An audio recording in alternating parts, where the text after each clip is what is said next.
Right. So I'm trying. Can you help me get out of? Well, again, I mean, there's a pen, no? No. We're not intellectualizing now. What is your experience? There's a pen. Yeah, definitely. There's a star. But There's flowers. There's a cup. There's me. There's you. so from what I hear is you saying the experience exists, which I agree with. What? The experience of a pen exists. The experience of what? That the experience that the pen exists in my mind. That doesn't mean the pen exists. I'm saying. It doesn't function. What do you mean by that? You can't write with that.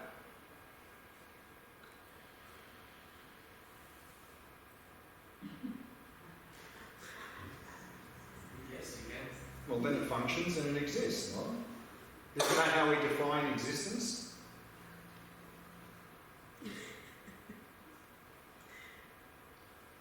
So in what sense does the agent exist that feels things? That Well, in the same way, you function, you think, you move, you speak, you eat, you function, you exist. A dog in this room doesn't exist because there's no function. There's no dog. That's a non-existent. There's no functionality. But pens function, you function, cups function, they exist.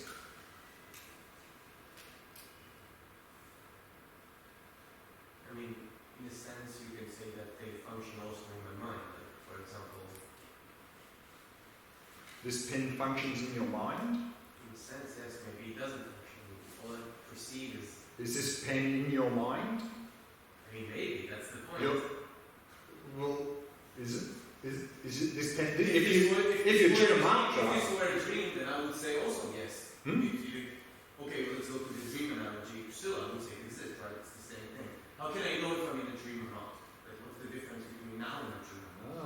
good question. That's why we have to investigate.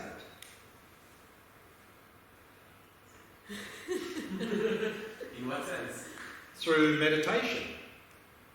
And why am I supposed to find that? Sorry? Why am I supposed to? If I would meditate in a dream, you would say. You can meditate in a dream. You can realize emptiness in a dream. But you would say that. But the dream world, this world is like a dream world, isn't it? Yes. Yeah. So, to the dream mind, that functions, doesn't it? To the dream mind. Yeah, that's exactly my point. So, the dream reality functions in a dream. The dream reality does not function, does not in a dream. In a dream. A dream world exists in a dream. Does that mean it's the same as a waking world? No. Just so we're clear, if I dream and I see a pen and the pen can write, then it exists. In the dream. As a dream object, yes. To a dream mind it exists. To a waking mind it does not exist. So I fail to see what's the difference between existing and existing in my mind. I don't see the difference. In your mind. Yeah, like So this pen is in your mind. like a pen dreams in my mind. The pen in the dream is in my mind. But remember, a dream mind and a waking mind are not the same thing. My question is, how do you know this? I mean, what can I feel like, how do I know this? How do I know this? What's the difference? Like the matrix. Yeah, you're saying there's an empirical evidence that it's different, that something here, like you're saying there's a difference. And I'm asking, because when you become lucid in your dream, you realize that the dream pen has no material things. When in your lucid in the waking life, there is material. Therefore, they're different. Yeah, but usually when you realize in your sleep, it's because something weird happens. Like the lucid dream comes from something. Usually. Well, you can develop it. You can start it. It's not random. You can develop that. Just like you can develop here this Vipashyana practice of emptiness to become lucid in the waking state. So in a sense, just because nobody has figured out dream yet, we believe it's not a lucid dream. So, I mean, we are, in a way, we're dreaming because we believe there's an independent world here. We are asleep with ignorance right now, exactly. We need to become lucid here by waking up through the Vipashyana practice of emptiness to see reality as it is. okay. Like, just to make sure I understand, by your definition, existing is having a function, right? But that's Not my definition. no, yeah. Not When you say the word existing, you mean having a function. It functions, yeah. Okay, fine. Yeah. No, I mean, if I take that as the definition of existence, then okay, it doesn't matter if it exists. Yeah, I mean, if it's dream object or not, it functions in my mind. So Yeah, it functions in the dream. A dream pen has no reality in the waking state. It's a non-existent to the waking mind. Just like this pen is a non-existent to a dreaming mind.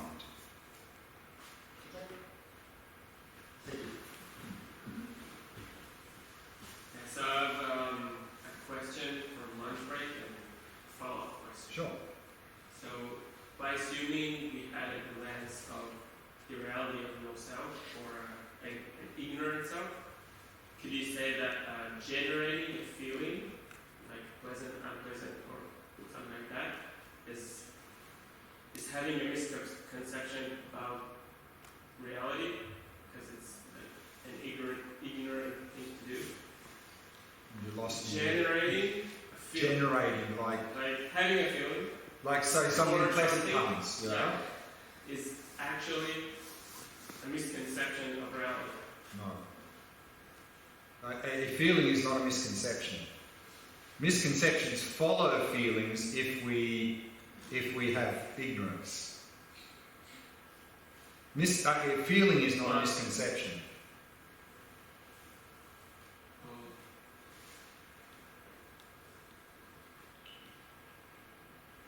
But can't you say that appearance of something is unrelated to the feeling? No. Well, we need a stimulus to have a feeling. The stimulus can be external or internal. But can you have a stimulus without a feeling comes up? Like, Well, feeling, remember, is experiencing things as either pleasant, unpleasant, neutral. So that covers all bases. yeah, I'm having trouble getting it up. Okay. Okay. The idea is that this feeling is not mine, right? It's a feeling. It's not mine. I experience, but it's not mine. Inherently mine, no. Nothing's inherently yours. That's what I mean. So it's like, But do you have feelings? Of course. yes, of course, but if I relate it to not mine, like as an unpleasant feeling, that there is an unpleasant feeling in my body, Right. If you don't grasp onto it, then it can't lead to anything. that's it. So this is the emptiness that you mean? Like, Well, that's one thing you can do, yes. that I don't have control on it. Control. Like it's not mine, it's not my creation. Not your creation. It's coming Yeah, from the right. past, okay? From the past, from stimulation. Some stimulus comes and that arises, So if I'm not grasping it, then it can't cause any problems. that's it. So it means that it's empty. Yeah. But Or it I'm functions. empty. It functions. Emptiness means function. Means functionality. Yes, I feel it. Sure. Yeah, great. Good. And just in the meditation, I felt an experiencer. Experiencer. Yes. Is that right? That had an experience. Right. And then, so who is that? You can look for the experiencer. We're looking for it? Well, that's what we would do. We're looking for the meditator. So if you want to call it experiencer, that's the same. Okay, so I experience it, Sure. and that's it. We're not debating on whether or not there's an experiencer or a meditator. We're trying to see how the experiencer or the meditator exists. That's what we're doing. We're looking for that experiencer or the meditator. It's not a matter of having a sense there's an experiencer or a meditator. That's there. The practice is to try to find that. Is it existing from its own side, objectively, that experiencer or the meditator? And of course, tomorrow we're going to look at that experiencer in terms of the mind or awareness. So tomorrow we're going to see if we can find mind or awareness or consciousness. But if I feel it just exists without, it just exists without an owner of. I don't know. I'm not sure what you mean. Like, I mean, I'm looking for the me. Right. And the just experience. There's just experience with no me. Great. Yes. Very good. Okay. Good. And more of a technical question. During these meditations, I find myself relying a lot on the literal meaning of things, or more like on the way you or I say to myself things in order to provoke or to identify the me or what I'm looking for. Right. So, for example, you say, where is the me? And I'm like, what does that mean? But then I ask myself, where is the meditator? And that makes me somehow more... Because there's... No. So, but then all that, the dependence on the literal, the words, makes it feel a bit... I'm starting to feel like I'm relying on it too much. Like it's not... If I use this word, then I can generate a feeling of happiness. If I don't use this word, then I can't. And then it doesn't feel genuine. And actually I didn't manage to... Because in a way I'm trying to... the first time we did this meditation, I kind of had a very genuine experience of not finding myself and kind of fear and excitement. But then I didn't manage to recreate that. We're not trying to recreate it. We're just doing the experiment again. A scientist doesn't try to recreate the result from the last thing. He just does the experiment again and see what's the result. So if we're trying to recreate, it's not going to work. We're not trying to recreate something. We're trying to run the experiment again and again and again and see what the result is. It may not be the same, it may be the same. We keep running the experiment again and again and again and again and again and see what the result is. So in this analogy of an experiment, you could run exactly the same experiments over and over again and then see if the result is the same. Yeah. But then if you're not running the experiment exactly the same, for example, you don't use the same words. But then the word doesn't matter. It's what you're looking for. Whether you call it meditator, experiencer, your name, whatever label you give doesn't matter. It's me you're looking for. Yeah, but still, so I'm still get confused. I mean, during the meditation, I find myself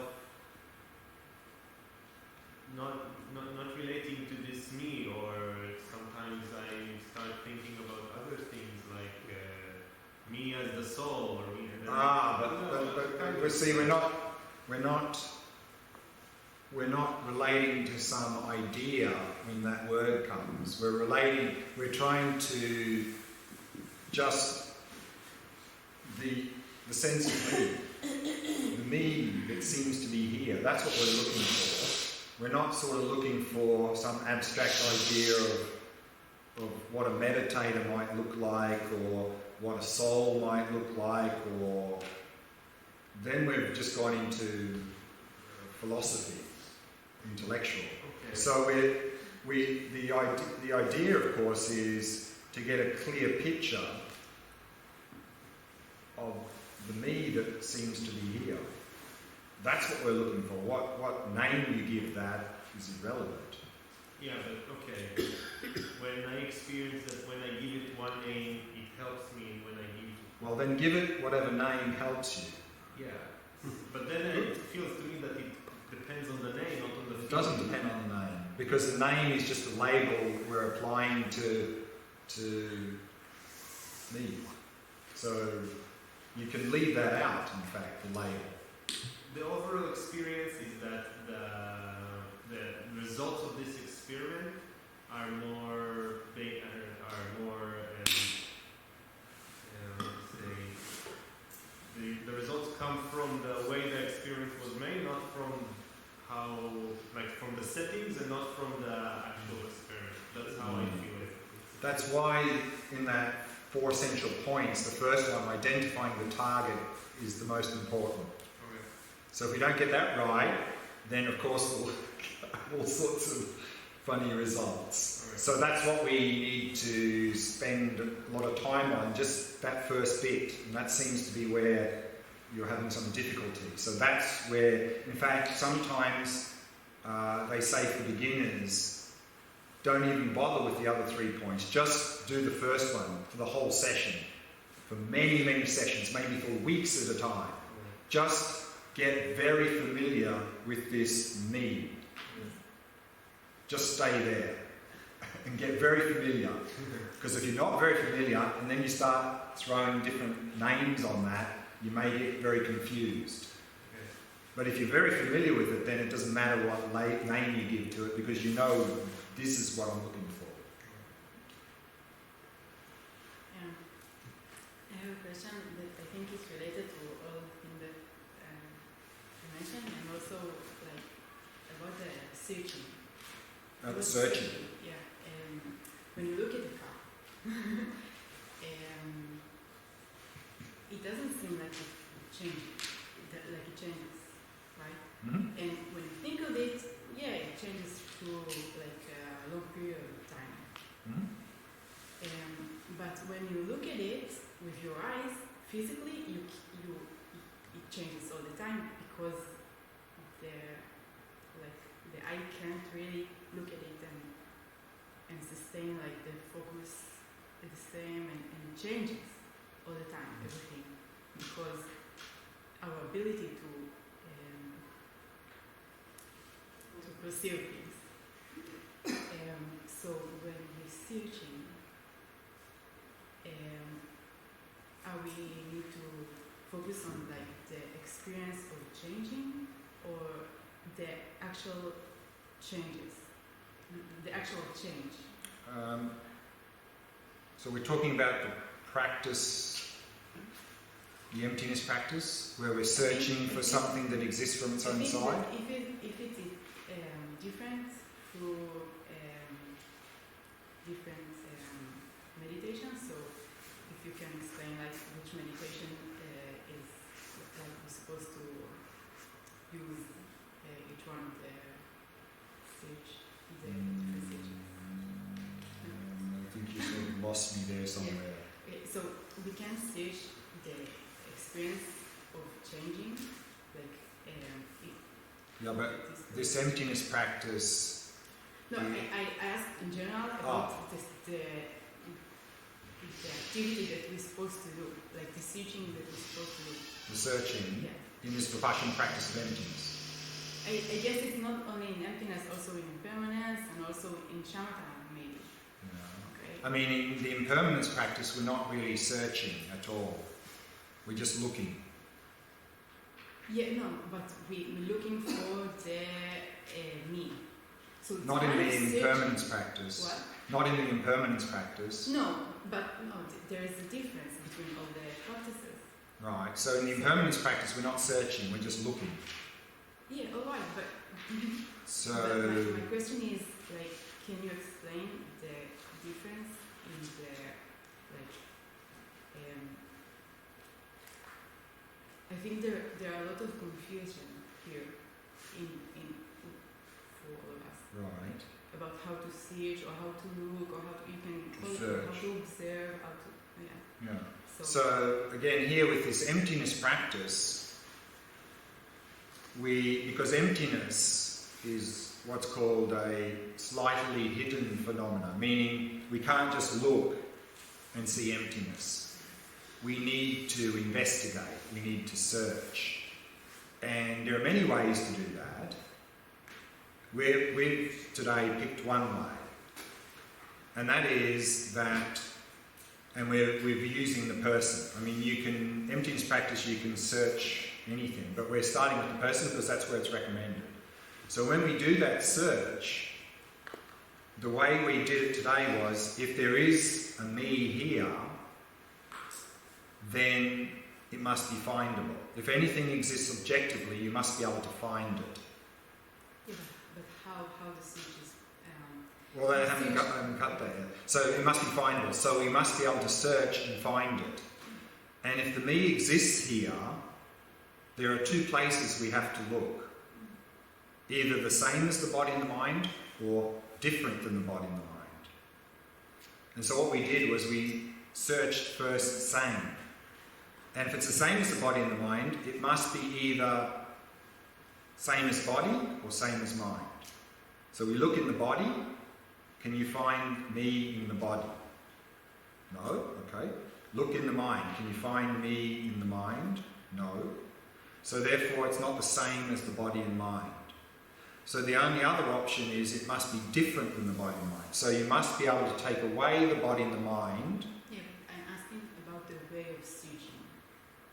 The way. The way of searching. You search the body, you search the mind. Right. What is the way you search? I think this is the Well, question. I feel like I know this practice and Right.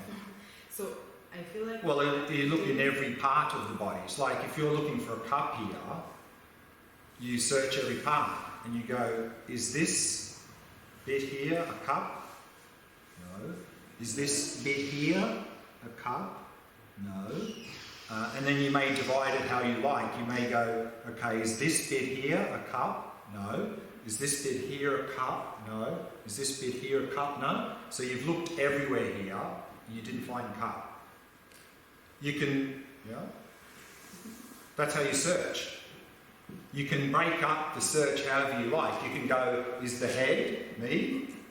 Or you can say, הסקרנות, איך אתה מסתכל בסקרנות, כאילו אתה רוצה לגלות? הסקרנות הזאת? הכוונה היא ביחס לשמתא, ביחס לכאילו האם אנחנו מבחינת איזה מין צורת הסתכלות, זה הכוונה שלך? זאת אומרת, לא הטכניקה, אלא אם אנחנו שוהים בזה, זה כמו מה שאתה שאלת, אם אנחנו משתנים או לא משתנים, אז זה משנה את הצורה שבה אנחנו כאילו באים במגע עם הדברים. אם להסתכל על השינוי עצמו של האני, או להסתכל על משהו...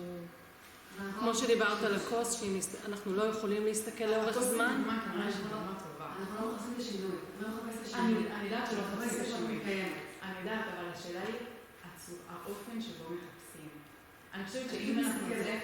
את נמצאת ביד שלך באצבעות, נמצאת שם, את רואה את עצמך ביד שלך, את רואה את עצמך מרפק, את פשוט עושה הסתכלות ניטרלית. זה לא, את אומרת אותו דבר שהוא אומר. השאלה היא איך את מסתכלת. לא האם זה ביד, איפה את, זה לא איפה את מסתכלת. התחושה של העני הזה שיש לך, נגיד שמישהו מפחיד אותך. לא, אני יודעת את התחושה של העני. סבבה. אז את מסתכלת. אם את רואה איך אני מסתכלת? מדברת על המתודה. כמו בשמתא. זה מה שאנחנו מחדדים. השאלה היא איך קורה את החיפוש פשוט. איזה אופציות יש? כאילו אני מעצמם, אני רואה רק אני חושבת שזה בדיוק כאילו עונה על שאלות של שלך, כאילו ממש... איזה אופציות יש?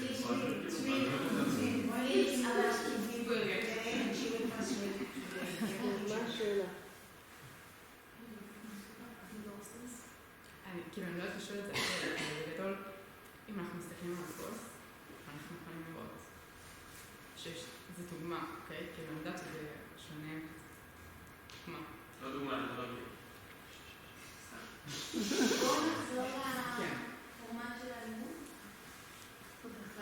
רגע, אולי תתחיל רק לשאול את השאלה. לא, אז תהיה שואלת את אלה, תרגיל להקליט, אז דני יעלה שהדבר אנחנו.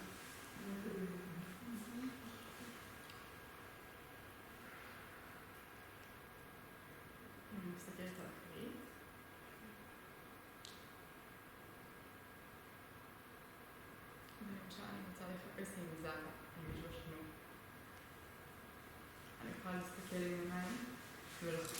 האם יש שינוי. אני יכולה לחפש שינוי בכרית עצמה. אם את מחפשת שינוי. הבנת את ההבדל בין שני הדברים? לא הבנתי את השאלה. את שואלת איך להסתכל, אם את לא מסתכלת בעיניים, את לא שואלת אם לחפש שינוי. את שואלת איך לחפש את האני הזה, אם את לא מסתכלת בעיניים? אני יכולה לחפש שינוי בכרית, זו דוגמה. אני יכולה לחפש שינוי בכרית עם העין, ולראות האם יש שינוי בכרית. פיזית, האם אני מסתכלת ואני רואה אותה משתנה, כמו שאני רואה את האור משתנה? אבל זו דוגמה בגלל שאת חושבת שאנחנו מחפשים את איך אני משתנה? לא, ראיתי מהשינוי. השינוי היא דוגמה כי קל להסביר אותו. אני חושבת שהיכולת שלנו לחפש את האני, אז לחפש את האני, אז זה קשה כשלא יודעים איך לחפש. כאילו אם מחפשים תחושה שלא מבינים מהי, שלא יודעים בדיוק להגיד מהי, ואז לא יודעים איך לחפש אותה, אז זה ממש קשה להבין מה מחפשים, זה ממש קשה לחפש. אבל just translate it. Okay, from what I understand, the question is if we're looking for something physical, we're using our eyes. We're searching with our eyes. Right. If it's as an example. As a physical exercise. Yeah, I mean, like you said with the cup. If we're looking for something with our eyes, it's easy to look for it. Like a feeling. Yeah, That's but okay, but and what the question is, as far as I understand, when we're looking inside, we're not looking with our eyes. correct. How are we looking? How are we searching for the me? Through our direct experience. What do you mean by that? You have a sense of me. Is that visual? No. So that's what we need to look for. I know what I need to look for. I don't know how to express the way that I see it, and I think if you can to express the way, it will help like a lot of us. Because I feel like we try to, and again, it's just a great example, I think. When I look for, when we look in impermanence, okay, we observe cup, okay, we observe the change in the cup. Directly, yeah. So we're not Directly. searching. We observe if the cup is moving. We observe if we see change with our eye, or if there is changing things in the cup. There are differences between the two things that I just mentioned. You know the difference? But Are we looking for a change or are we looking for an object that change? in this practice, neither. I mean, we're not in this. In impermanence. Oh, he's talking impermanence, yeah. Yeah. This So impermanence. Remember again, the insight is not coming visually. It's mentally. But if you look mentally, Well, not at a cup, but you're. but if mentally you look for the change in the cup, it will be like No, but we're not looking mentally, but the insight is through, if we're using a physical object and we see some change, the insight, of course, is mental insight, based on seeing physical change. Yeah, But but of if course- you can't see physical change because the cup, I can't see the physical change in the cup Visually, visually. that's right. But I can see that I can't look at it in the way that it stays the same because they change in my eye physically. But that's a mental understanding. Yeah, so one is like if we look at the cup and understand mentally,